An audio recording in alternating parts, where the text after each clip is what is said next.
ఉన్న బంగారాన్ని విడిపించి ఆ రోజు ఆన్లైన్ రేటుకే మేము కొంటాం. Sharma gold company.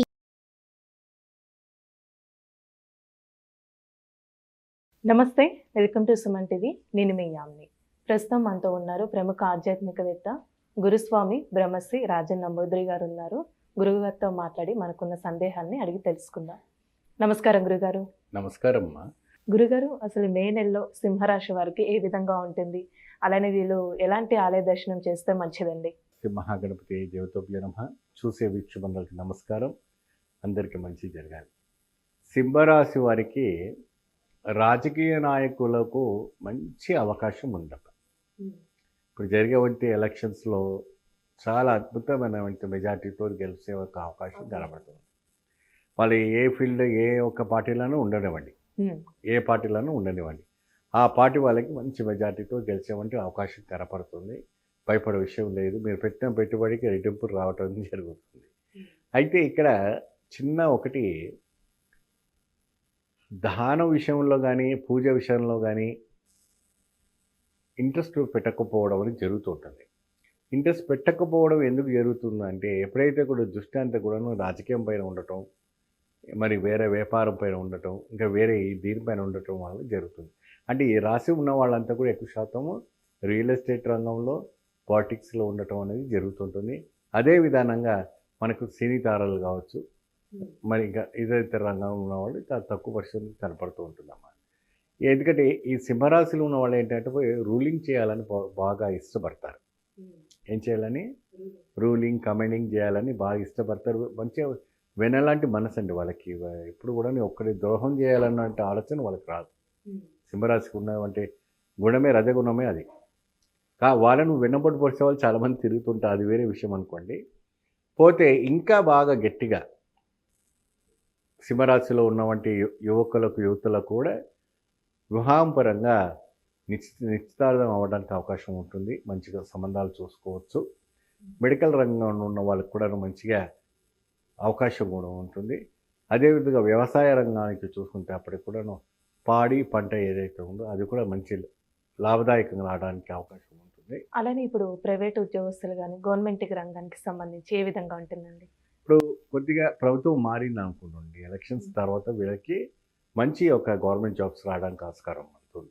దానికి గట్టిగా మీరు ప్రయత్నం చేస్తుండండి. మీరు టీచర్స్ కోర్స్ చేస్తున్న వాళ్ళు కూడా జెడ్పీసీలో మంచి అంటే జిల్లా పరిషత్ స్కూల్స్లో కూడా మంచి టీచర్ జాబ్స్ పడడానికి మంచి సోర్స్ కనపడుతున్నాయి సింహరాశి వాళ్ళకి. ఎందుకంటే ఇది రూలింగ్ పార్టీ ఉంటుంది కాబట్టి పిల్లల పైన కూడా రూలింగ్ చేసుకోవచ్చు. స్టడీ పరంగా అంటే టీచర్స్కి ఎందుకంటే ప్రతిసారి కూడా ఆర్డర్ వేయడం ఇది ఉంటుంది, వాళ్ళని కంట్రోల్ పెట్టడం ఉంటుంది. ఎందుకంటే దాంట్లో రాయల్టీ అలా ఉంటుంది కాబట్టి ఈ రకంగా మనం చేసుకోవాలి. అయితే వీళ్ళు ఎటువంటి ఒక ఆలయం చేసుకోవాలి. అయితే ముఖ్యంగా ఏంటంటే సింహరాశి వాళ్ళు వచ్చేసి ప్రత్యేకంగా మీరు శ్రీరంగానికి వెళ్ళాలి. శ్రీరంగనాథుని దర్శించుకుంటే మే నెలలో వాళ్ళ ఒక రాశి ఒక ఫలితము జీవితంలో మహా అద్భుతంగా తేజస్సుగా ఉంటే మనం సూర్యుడిని చూడగలుగుతామమ్మా, చూడలేం కదా.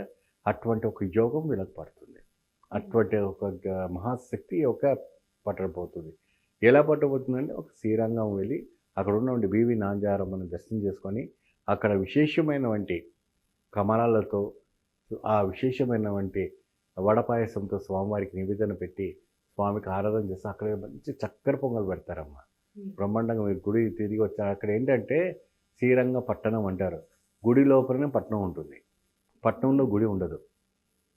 గుడి లోపలే పట్టణం ఉంటుంది, సిటీ ఉంటుంది. అంతటి మహోత్కరమైనటువంటి ప్రపంచ రికార్డ్ బ్రేక్ టెంపుల్ ఏంటంటే శ్రీరంగనాథుడు. ఈ సింహరాశి వాడు ఏంటంటే ప్రత్యేకంగా శ్రీరంగనాథుడిని వెళ్ళి అక్కడ ఉన్నటువంటి నాంచారమ్మని దర్శనం చేసుకొని ఓ రాత్రి నిద్ర చేసి తిరిగి ఇంటికి వచ్చిన తర్వాత అక్కడ కావేరి నది పోతూ ఉంటుందమ్మా. ఆ కావేరిలో చక్కటి బ్రహ్మాండమైనటువంటి స్ఫటిక నీళ్ళలాగా ఉంటుంది. ఆ స్ఫటిక నీళ్ళలో నిలబడి అక్కడ స్నానం చేసి జపతపాలు చేసుకొని ప్రత్యేకంగా ఆ నీళ్ళ తీర్థాన్ని మీరు స్వీకరించి ఆ తీర్థాన్ని కావేరి ఇంటికి తీసుకొచ్చుకున్నారనుకోండి, మహాద్భుత ఫలితం లభిస్తుంది. ఇంటికి తిరిగి వచ్చిన తర్వాత అదే విధానంగా ఆ శ్రీరంగనాథుని యొక్క విష్ణు సహస్రనామాన్ని జపిస్తూ స్వామికి విశేషమైనటువంటి పొంగల్ నివేదన పెట్టి నైవేద్యం పెట్టేసి ఒక 5 మందికి ముత్తైదులు పసుపు కుంకుమ ఇస్తే మంచి ఫలితం లభిస్తుంది. అంటే అంత దూరం వెళ్ళలేని వాళ్ళు ఈ విధంగా చేసుకుంటే మంచిదండి. పక్కనే ఉంటుంది శ్రీరంగం, పెద్దవి దూరం ఏం లేదు. కాకపోతే ఏంటంటే అంత దూరం వెళ్ళలేని వాళ్ళు ఈ పక్కనే ఏదైనా శ్రీరంగనాథం టెంపుల్ ఉంటే విశేషం. అని ఎప్పుడైనా కూడానమ్మా పెట్టుడు విగ్రహం కన్నా పుట్టుడు విగ్రహానికి చాలా ప్రాముఖ్యత ఉంటుంది. అంటే విశేషమైన వంటి ఒక విగ్రహానికి మాత్రమే బలం బాగా ఉంటుంది. కాబట్టి నేను ప్రత్యేకంగా దక్షిణ భారతం ఉన్నటువంటి ఆలయాల గురించి ఈ రాశి 12 ఆలయాలకు సంబంధించినటువంటి ఆలయాలు ఉన్నాయి. ఆ ఆలయాలకు వీళ్ళు ఖచ్చితంగా వెళ్తే వీళ్ళ జీవితాలు మారిపోతాయి. మహా అద్భుతమైనటువంటి ఒక కైంకర్యం వస్తుంది.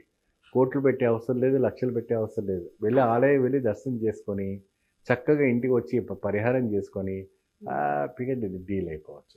ఎందుకంటే స్వామివారి ఒక ఆశీస్సులు ఉంటుంది, స్వామివారి అనుగ్రహం ఉంటుంది. కాబట్టి ఈ రంగంగా చేసుకోవచ్చు. అంటే డబ్బులు లేని వాళ్ళు, మరి ఇంకా ప్రయాణం చేయలేని వాళ్ళు, ఎందుకంటే ఎట్లాగో మే నెలలో సెలవులే కాబట్టి చక్కగా ఒక రౌండ్ చక్కగా వెళ్ళరండి, ఏం కాదు. గురుగారు, అసలు మే నెలలో కన్యా రాశి వారికి ఏ విధంగా ఉంటుంది, అలానే ఈ రాశి వారికి సంబంధించిన ఆలయ దర్శనం ఏది చేస్తే మంచిది, పరిహారం కూడా తెలియచేయండి. ముందుగా శ్రీ మహాగణపతి దేవతోపే నమః. చూసే వీక్షబంధులకు అందరికీ నమస్కారం. అందరూ ఆరోగ్యంగా సంతోషంగా ఉండాలి. కన్యా రాశి వారికి మహా అద్భుతమైనటువంటి యోగం, మహా అద్భుతం. ఎందుకంటే ఈ క్రోధినామ సంవత్సరాలు ఏంటంటే కొద్దిగా అన్నీ రివర్స్ అవుతుందని కొంతమంది అవమానాంబాలు పడతారని, కొంతమంది ఈ రకంగా అవుతుంది, ఎన్నో రకాలుగా చెప్తూ ఉంటారు. కానీ మన కేరళ రాడి శాస్త్రం ప్రకారంగా జరిగేవంటివి ఎలా ఉంటాయి అంటే డైరెక్ట్గా శాస్త్రం మనకి క్లారిటీగా ఉంటుంది. మీరు ఎటువంటి కూడా భయపడే విషయం లేదు. కన్యారాశి వాళ్ళకి చాలా అద్భుతమైనటువంటి ఫలితం రాబోతుంది. కన్యారాశి వాళ్ళకి ఏంటంటే చాలా వరకు కూడాను ఆలోచన అధికంగా ఉంటుంది. రేపటి దృష్టి ఎలా చేద్దామని ఒక బాగా ఆలోచన వస్తుంటుంది ఫ్యూచర్ పరంగా. కాబట్టి అలాంటి వాళ్ళు ఏంటంటే ప్రత్యేకంగా అది విశేషమైనటువంటి ఒక కైంకర్యం, విశేషమైనటువంటి ఒక ఆలోచన, విశేషమైనటువంటి ఒక ఫలితం గురించి ఆలోచిస్తుంటారు. దేనికి కూడాను నేను ఓడిపోయాను కదా అని వెనుక అడుగు వేయలేనంటే ఒక ఆలోచన కన్యారాశి వాళ్ళు, స్త్రీలైనా పురుషులైనా బాగా ముందు అడుగు వేస్తారు. కాబట్టి మీరు కన్యారాశి వాళ్ళు ఏం చేస్తారంటే ప్రత్యేకంగా మనవంటి ఉత్తిష్ట గణపతి ఒక మంత్రాన్ని జపిస్తూ ఉంటే సరిపోతుంది. ఆ మంత్రము మీకు కింద స్క్రోలింగ్ అయిన నెంబర్కి మీరు కాల్ చేస్తే నేను ఇవ్వటం జరుగుతుంది. ఆ ఒక మంత్రాన్ని జపిస్తే మీకు వ్యవహారం పరంగా కావచ్చు, ఉద్యోగం పరంగా కావచ్చు, ఆరోగ్యం పరంగా కావచ్చు, లేని వ్యాపారం అభివృద్ధి కోసం కావలసినటువంటి వాళ్ళకి వివిధమైన వంటి రంగాలు ఉన్న వారికి రకరకాలమైనటువంటి మంత్రాలు ఉంటాయి. ఆ మంత్రాలు కూడా నేను ఇవ్వటం అనేది జరుగుతుంది. చక్కగా డైరెక్ట్గా మీకు ఇస్తాను, మీరు వినండి. ఇంకోటి ప్రత్యేకంగా వ్యవసాయ రంగంలో ఉన్నటువంటి రైతులకు ఎవరైతే ఉందో పెట్టుబడి పెట్టడానికి ఎక్కువ దిగుబడి రావాలంటే ఎండాకాలానికి సంబంధించినటువంటి ఏదైతే ఉందో అది మీరు పెడితే బాగుంటుంది. సీజన్ తగినట్టుగా మీరు పెట్టుకుంటే మహా అద్భుతమైనటువంటి ఫలితం రావడానికి జరుగుతుంది. విశేషమైన ఆచరణ అంటే ఏంటి? కైంకర్యాలు, మంచి కైంకర్యాలు ఏదైనా ఉన్నా చేసుకున్నా మంచి ఫలితం లభిస్తుంది.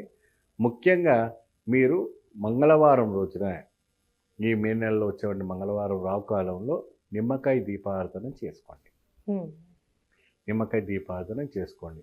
ఈ కన్యారాశి వాళ్ళు ప్రత్యేకంగా మీరు ఆలయ దర్శనం చేసుకోవాలి, మీరు ఆ సమస్య నుంచి బయటపడిపోవాలంటే మీరు నాగర్కోవిల్ అని మనకు కన్యాకుమారి దగ్గర ఉంటుంది. అక్కడికి వెళ్ళి స్వామివారికి విశేషమైనటువంటి ఒక పూజ ఉంటుంది. అంటే శివుడు అండి, శివుడు. నాగర్కోవిల్ అంటే మొత్తం పాముదే ఉంటుంది, మొత్తం చుట్టూ పామే.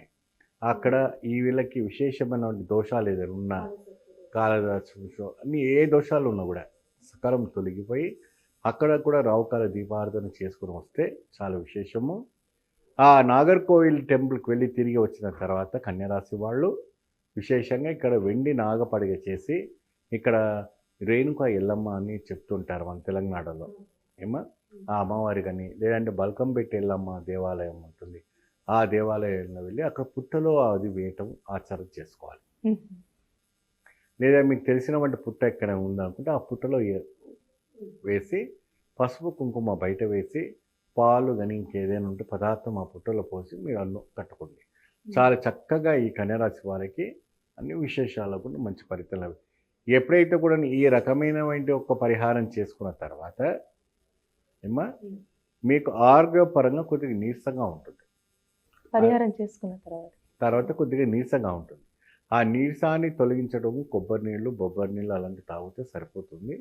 కాస్త జాగ్రత్త వహించామంటే ఖర్జూర పండు, ఎండి ఖర్జూర ఉంటుంది కదమ్మా, చక్కగా ఒక పటిక బెల్లం వేసి మీరు రాత్రంతా నానబెట్టినవంటి ఆ ఒక ఖర్జూర ఎండిపోయిన ఖర్జూర నీళ్ళు ఉదయాన్నే ఫ్రెష్ అప్ అయిపోయిన తర్వాత ఆ పటిక బెల్లం నానిపోయి ఉంటుంది.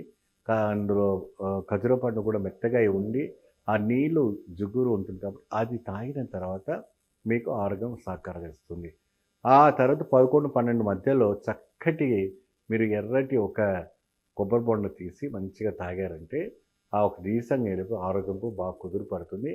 సాయంత్రానికి కూడాను కాస్త మధ్యాహ్నానికి మీరు నానబెట్టుకున్నామంటే ఏదైనా వడపప్పు ఉంటే 6 తర్వాత వడపప్పుని కాస్త ఉప్పు వేసి ఏదైనా సల్విడికి సంబంధించినవంటి అంటే పచ్చిమిర్చి లాంటివి ఏదైనా పెట్టేసి అది కూడా స్వీకరిస్తే కూడా ఒంటికి చాలా మంచిది. ఈ రకంగా కన్యారాశి వాళ్ళు పాటిస్తే చాలా బాగుంటుంది. మీరు ఈ ఆలయానికి నాగర్కోవిల్కి వెళ్ళి వచ్చి తిరిగి వచ్చిన తర్వాత ఈ నాగంపాముని మీరు దానం చేస్తే మంచి ఫలితం లభిస్తుంది. చాలా చక్కగా తెలియజేశారండి కన్యారాశి వారికి సంబంధించి. ధన్యవాదాలు. చూసారు కదండి, అంటే కేరళ శాస్త్రం ప్రకారం గురుగారు మాటలు మనకి తెలియజేశారు కాబట్టి మీరు కూడా మీ జాతకానికి సంబంధించి కానీ మీ ఇంటి వ్యాపార వాస్తు సంబంధించి ఎలాంటి విషయాలైనా మీరు తెలుసుకోవాలనుకుంటే స్క్రీన్ మీద కనిపిస్తున్న నెంబర్కి కాల్ చేసి గురుగారిని సంప్రదించవచ్చు. ఇలాంటి విశేషమైన అంశాలతో మళ్ళీ మీ ముందుంటాను. ధన్యవాదాలు. సుమన్ టీవీలో మీ పర్సనల్ అండ్ బిజినెస్ ప్రమోషన్స్ కోసం కింది నెంబర్కి కాంటాక్ట్ చేయండి.